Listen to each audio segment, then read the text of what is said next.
2025 atzean utziko dugu eta Zozoguti erronkaren edizio berriak utzi digun zapore onarekin egingo dugu. Artziniega, Erdi Aroko hiribildua eta museoak baino zerbait gehiago dela erakusten duen beste hitzordu bat. Inguru ez ezagun bezain naturala ere bada. Baina batez ere, honelako ekitaldiek azaleratzen dute gure ezaugarririk onenak eta konprometituak izate zerbait antolatzea eta sortzea erabakitzen dugu. Horretan murgiltzen gara, lankidetza eta parte hartze desinteresatuan oinarrituta. Hori da, horiek dira Artziniegaren ezaugarriak. Gure hirigune historikoko kale harritzuak bezain solidarioak.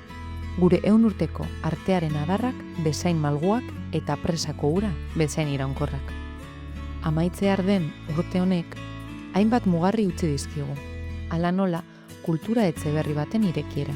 Aurten, Artziniegak energia berriztagarriek presentzia handia duten etorkizunaren aldeko apustua egin du. Ikastetxe publikoaren estalkian eguzki panelak jartzea bezalako neurriekin. Amaitu dugu Dorre hotelaren eraberritzearekin, eta 2026an martxan jartzea espero dugu.